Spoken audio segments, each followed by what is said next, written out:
शुरू करते हैं। जैसे कि नाम आप मेरा जानते ही हो, नाम मेरा रामपाल है। आर्मी से रिटायरमेंट होकर के मुझे शेख साहब का मौका मिला।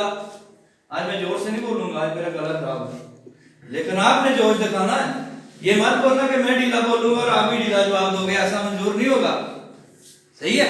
यस। तो आर्मी से रिटायरमेंट होकर के मुझे मौका मिला और मैंने इस मौके का फायदा उठाया। आज आपके सामने खड़ा हूं और ये मौका आपको मिला हुआ है। और कल अगर इसका फायदा आप भी उठाते हो तो कल आप भी मेरी जगह आ जाओगे। आना चाहते हो? यस। बिल्कुल आसान है, यहाँ आना कोई कठिन नहीं है। तो शुरू करने से सबसे पहले नंबर हम उस परम पिता परमात्मा का दिल से धन्यवाद करते हैं जिन्होंने हमें इंसान बना के इस धरती पे भेजा। उसके बाद धन्यवाद करेंगे अपने माता पिता का जिन्होंने हमें जन्म दिया, पाला पोसा, बड़ा किया, अच्छे संस्कार दिए, हम भटके नहीं।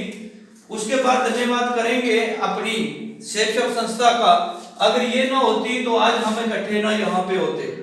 उसके बाद धन्यवाद करेंगे हमारा जो ट्रिपल एस सिस्टम, जो दुनिया का सबसे बेहतरीन सिस्टम, एजुकेशन सिस्टम है, जिसकी वजह से आम इंसान भी खास बन जाता है। उसके बाद धन्यवाद करेंगे हमारे दूसरे भगवान। कौन है दूसरे भगवान? हमारे जिन्होंने हमें इसका आने का मौका दिया। अगर वो मौका ना देते और जिन्होंने हमें यहाँ तक पहुंचाया, अगर वो हमारे साथ ना होते तो शायद आज हम यहाँ पे ना होते। उसके बाद धन्यवाद मैं आप सबका भी करूंगा कि आपने बहुत ही कीमती टाइम से भी टाइम को निकाल करके आप यहाँ पे आए हुए हो। तो इसीलिए मैं आप सबका दोनों हाथ जोड़कर धन्यवाद करता हूँ और एक दमदार वाली पावरफुल वाली ताली बजा के दिखा दो भगवान के लिए।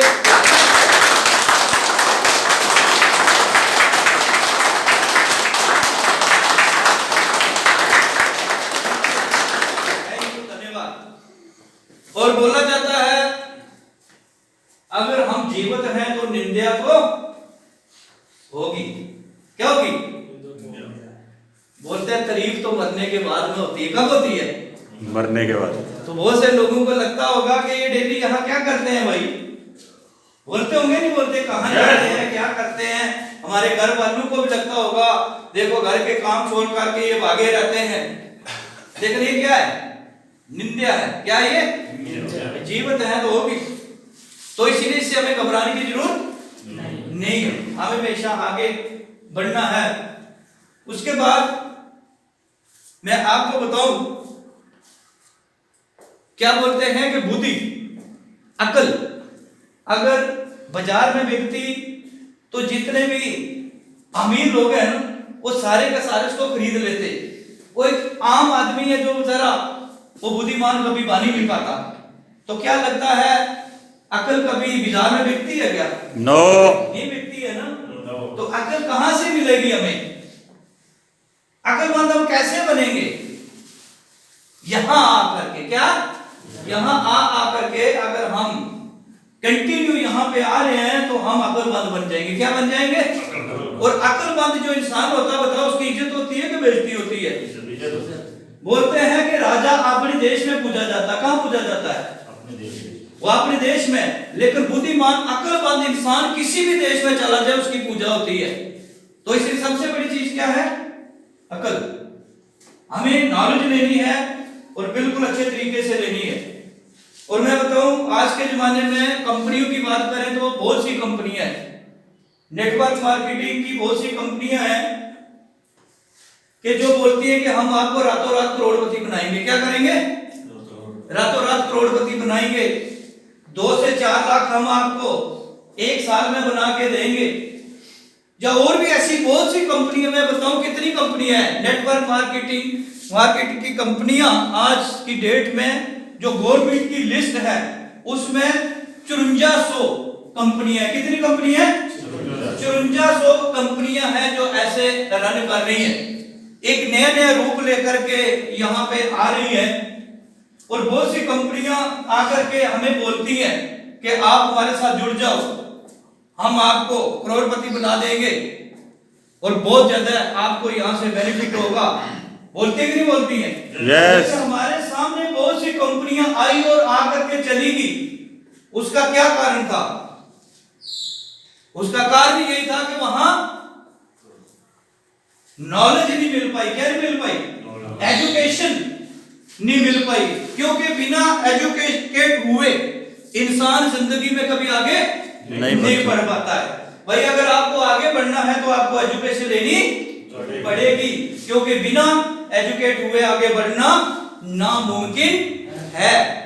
तो इसीलिए यहां हमारी शिक्षा में क्या मिलती है? एजुकेशन। क्या इस बात से आप सहमत हो?